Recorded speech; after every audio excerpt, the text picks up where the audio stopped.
Apa itu orang? Kayak Ustad. Nah, itu penampilannya gitu. Ini benar. Benar yakin? Yakin benar. Ya udah, Akang tunggu di mobil saja. Biar saya menemui sendiri saja. Ya. Di mobil ya. Sambil itu tuh sarung saya tolong tilipin ya.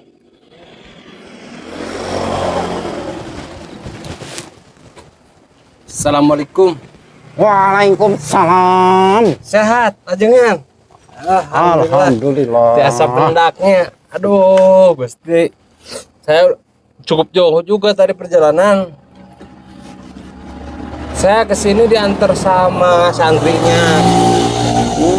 Ustad, Antum mau apa Kak Pane? jadi gini Ustad. Katanya santrinya Ustad. Saya menemui beliau saat sedang perebutan jatah hasil dari curian kotak kepala masjid tadi. Al-Azim. Benar. Iya, katanya itu suruh Ustad. Antum jangan. Bukan saya loh, bukan saya yang bilang. Wah, Anak buah Ustad yang bilang, bukan saya. Benar-benar. Aduh, itu. Katanya Ustad ini julukannya Ustad Jin. Katanya gak tahu apa kenapa bisa disebut Ustad Jin. Ya. Gak ngaku, dia udah ngomong kayaknya. Ngaku berat. Aku apa? Jadi gini. Tapi ini juga kalau Ustadz Jin aneh emang Ustadz Jin. Oh benar ini Ustad Jin. Oh, Ya, ini Kang yang disebut Ustad Jin teh. Aneh Apa bisa emang ngilang atau gimana ya? Ustadz Jin. Atau hitam? Iya kayak jin, kayaknya hitam ya. Bukan. Atau hatinya kayak jin, rupa manusia hatinya kayak jin, jin kafir. Antum jangan sembarangan ngomong Jin ya, aneh. Bro. Enggak, itu mah bercanda, jangan. Punten. Atuh saya mah suka bercanda. Harus dimaklum atuh. Alah, Kan dimaklum, biasanya dimaklum. ajangan Sunda mah gerde heureuy rasa bercanda. Masa ini mah nih gak suka bercanda. Jadi bingung ya. Oh, nang baru anak buah santri. Dan aku ngomong, aku sen ke penyarakun. Ya insya Allah enggak lah kalau misalkan Akang mau Jadi bertobat. sebenarnya ente ini siapa? Kok bisa nemuin santri aneh yang sedang berusaha lah? Saya ini sedang berkelana ke tiap kota untuk berdakwah, menyampaikan kebaikan meskipun itu hanya sedikit demi sedikit kita sampaikan. Wah, kalau Meskipun saya bukan ustadz, bukan ajengan, bukan kiai, yang gini mudah. tetapi untuk menyampaikan kebaikan itu tidak harus seorang ustadz juga kan. Ya, Siapapun bisa dalam menyampaikan Aneh kebaikan. paham. Nah, kebetulan ada warga kemarin yang merasa resah gitu loh dengan adanya rumah tua yang sering dipakai markas para pencuri kotak amal masjid gitu loh. Itu Nah, bukan kebetulan mencuri. Mereka itu lagi berusaha. berusaha apa? Dia ngambil kotak amal masjid. Bukan mencuri. Kalau Bukan. dari Oh, iya, kotak betul. amal mah itu kan kotak amal namanya Bukan juga. mencuri tapi nyolong kali ya. Namanya juga buat amal, di situnya kayak kotak amal. Berarti anak santri-santri Nah. saya itu ambil amalnya. Itu kotak amal nanti kan dibagikan atau disalurkan oleh DKM-nya atau oleh sesepuh masjid atau oleh para kiai kemana kepada orang yang lebih berhak gitu loh. Alah, DKM sekarang mah banyak-banyak yang korupsi. Korupsi. Ya, aneh. Ngelihat-lihat DKM, tapi nggak semua. Ya, oknum-oknum. Oknum DKM banyak dari kotak amal. Dikasihnya cuma anak yatim 25%, mereka 75%. Ya kata anak buah Bapak juga katanya gini loh, ada DKM tuh ini sumbangan wah diketat amat dan sebagainya, tapi penjahat proposal juga gitu loh, jual masjid, jual pembangunan ya untuk kepentingan diri sendiri. Banyak, bukan Emang bener itu? Bener. Saya kurang tahu soalnya. banyak oknum yang gitu. Aneh juga dulu, aneh juga pemain, Oh antum dulu DKM masjid? aneh juga. Makanya aneh sekarang jadi disebut aja Ustadz Jin karena aneh ini badannya gede juga nipu-nipu orang aneh. Hitam juga, hatinya Hitam kayak juga. jin. Jangan-jangan hatinya bilang Enggak, kayak jin. ini mah bukan saya yang bilang, mohon maaf. Tapi anak gua bapak yang bilang katanya hatinya kayak jin, goreng hati katanya. Selalu Sembarangan mengusik tuh orang santri lain, makanya disebut Ustadz Jin katanya. Pantesan Jangan mereka bawa nama Ustadz lah. Jin, kalau jin mah jin weh. udah berapa hari ke setor-setor. Jangan-jangan kamu tobatin mereka. Alhamdulillah. Wah, berani-berani kamu nobatin anak gua aneh, santri-santri aneh. Antum juga harus bertaubat lah. Aneh itu nyuri kotak amal itu untuk kebaikan, buat ngurusin anak-anak aneh, anak-anaknya mereka. Antum jangan Nih. bilang-bilang aneh. Gini ya, Apa? tetap saja. Walaupun bapak mencuri, lalu dibagikan ke fakir miskin, lalu dibagikan ke orang susah, tetap mencuri itu adalah dosa. Meskipun misalkan bapak melakukan kebaikan nih, bagikan kepada fakir miskin dan lain sebagainya, mau bapak melakukan kebaikan tetap saja hukum mencuri itu dosa, tidak bisa diganggu. Udah dosa ya dosa, mencuri itu dosa, titik. Segede kelapa. Saya jelasin lagi. Aneh bukan mencuri, aneh ngambil kotak amal. Kan itu kotak amal, yaitu buat amal. Karena amalnya nggak disalurin bener, jadi aneh ambil buat nambah-nambah modal warung. Astagfirullah, Nambah, kenapa nambah. gini loh? Kenapa gak datangnya aja para masjidnya? Kenapa gak datangnya DKM? Lalu berbicara, Pak, kalau nyalurin kotak amal itu, sedekah-sedekah itu yang baik. Begini. Kenapa gak kasih pemahaman seperti itu? Mereka itu dikasih pemahaman sering, tapi mereka yang bandel. Jadi saya bukan curi, saya ambil kotak amalnya. Innalillahi. Jadi saya itu nggak mau kalau anak buah saya, santri-santri saya kamu tobatin gak rela. Jangan bilang Aneh santri. gak rela. Tolong Pak, tolong jangan bilang santri. Kenapa? Santri itu orang yang alim. Dia juga alim, suka ke Jangan masjid. mengatasnamakan, jangan mencemarkan nama baik santri. Dan Bapak juga hanya oknum DKM yang tersesat dan sesat. Jangan mengatasnamakan lagi. Jangan mengatasnamakan Ustaz. Alah, terserah saya. Untung kamu bukan polisi. Kalau polisi saya nggak akan bicara sama kamu. Kebetulan saya tugas di Polsek ini, Pak. Polsek mana? Benar, kamu dari polsek? Ya. Udah bilang tadi atuh. Bapak lebih baik ikut kantor. Jangan Pak, jangan bawa saya ke kantor.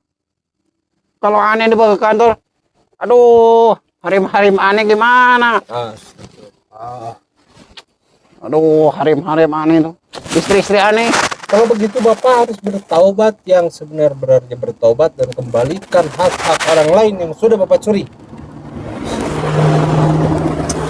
Tidak mau. Kan Ya udah kalau nggak mau ikut kantor aja. aduh. Ini pilihan yang paling sulit buat saya.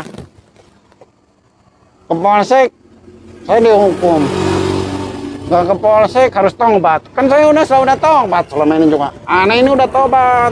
Tobat tapi maling belum tobat dari malingnya. Bapak tuh maling, curi, mengambil hak orang lain, apalagi mencuri kotak amal masjid, ampli masjid. Astagfirullah, itu tuh tempat ibadah apa?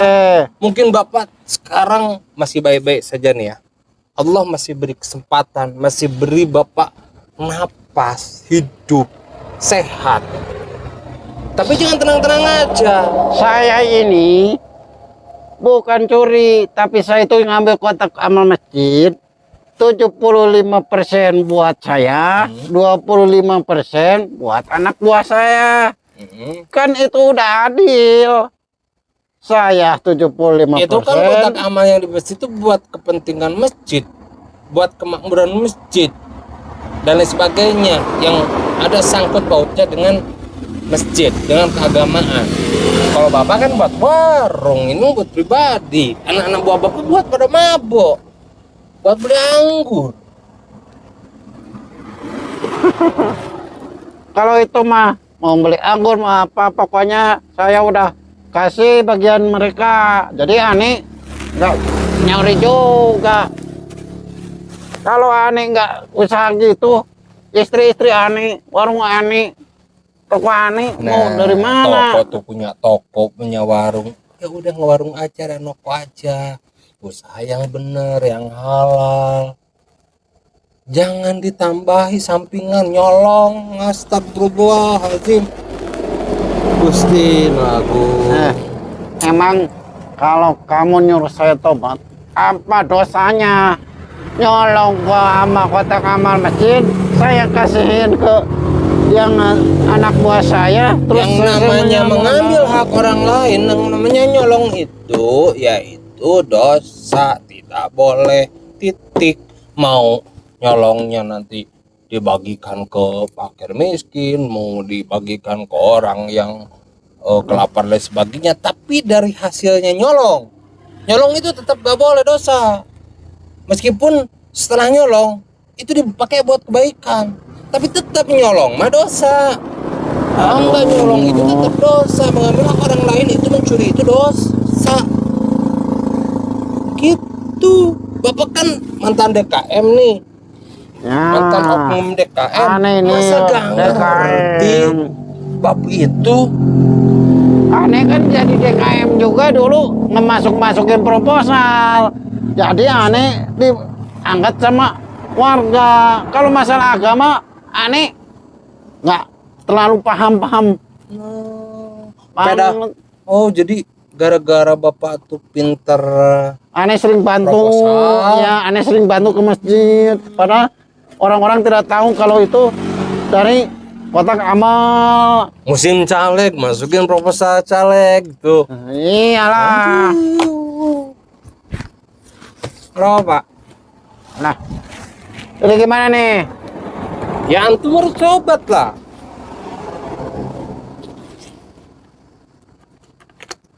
Tobat dengan secara cepat. Ya udah, berarti ke kantor. Baik, Aneh tobat. Tapi Aneh punya syarat ke ente. Ngopo? Jangan Aneh dimasukin ke kantor polisi. Ya sudah, Kalau asal Aneh di kantor masuk polisi, istri Aneh. ya, asal Bapak benar-benar bertaubat. Dan selama 6 bulan Bapak harus karantina dulu. Bapak harus rehabilitas mental dulu. Bapak harus ikut kami untuk memperbaiki akhlak Bapak. Karena percuma berilmu, beriman jika tidak berakhlak, jika tidak beradab. Tapi kalau Aneh ikut ke ente 6 bulan, istri Aneh mau makan dari mana? Kan ada warung, ada toko. Nggak cukup, istri Aneh 4.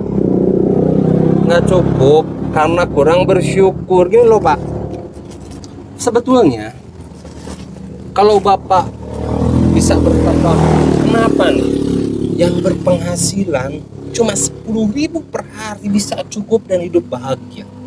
Orang yang hidupnya sederhana, sangat sederhana, bisa hidup bahagia karena mereka bersyukur dan tidak banyak kemauan. Mereka membeli apa yang mereka butuhkan.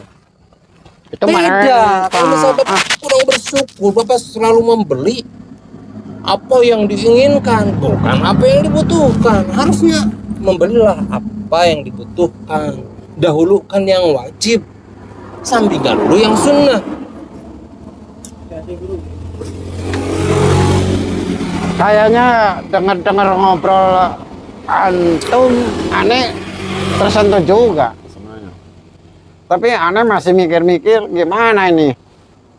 Gimana apanya? Istri-istri aneh, cara bertobat aneh. Sedangkan selama ini aneh udah ratusan masjid, bahkan ribuan, bahkan Pak, anak-anak buah aneh masih banyak di luar yang nyolong-nyolong kotak amal masjid. Bapak itu kepala rumah tangga, pemimpin. Bapak memikirkan istri. Istri-istri, berarti istri Bapak banyak. Ya, Bapak seharusnya bisa menjadi pemimpin keluarga, mengarahkan ke arah yang lebih baik, meskipun resikonya itu tinggi loh Pak. Bisa dibenci mertua, bisa dibenci kakak ipar, bisa dibenci saudara-saudara, semua yang saudara-saudara istri. Tapi tetap Bapak harus menegakkan aturan-aturan Islam, aturan-aturan agama dalam berumah tangga, meskipun beresiko. Ya toh? Tetap Bapak harus tegakkan meskipun resikonya besar. Selama Bapak tidak melanggar hukum agama, selama Bapak tidak melanggar hukum negara, Bapak tidak usah takut. Laki-laki itu harus bisa memimpin keluarga.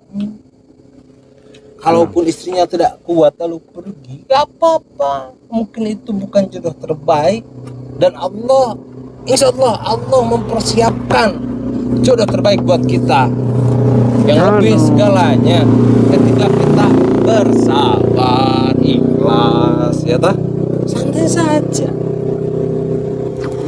aduh aneh jadi ngerasa hati aneh itu tenang, nyaman, Nanti akan lebih tenang dan lebih nyaman.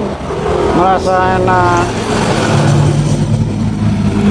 Jadi syaratnya itu kalau saya tobat ikut ke 6 bulan, Ya, 6 bulan karantina, tapi janji saya nggak dilaporin ke polisian. insya Allah. Ayo, ikut. Sekarang ikut. Kita bicara lebih banyak di sana.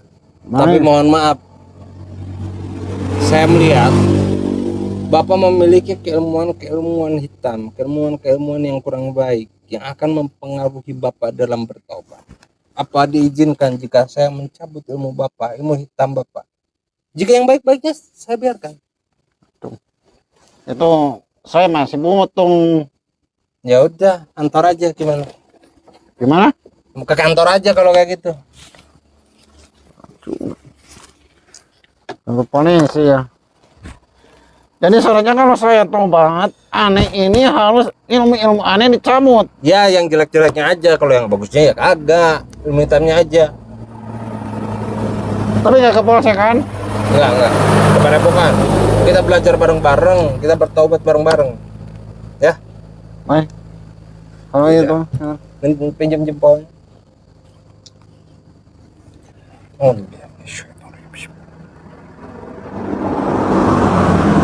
Sirot zat wasyukur.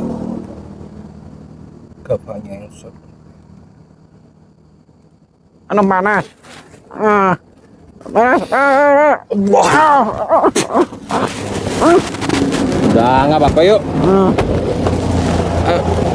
Sahabat, alhamdulillah Bapak ini mau bertobat. Mudah-mudahan kita akan melakukan karantina buat para sahabat-sahabat yang tersesat selama 6 bulan.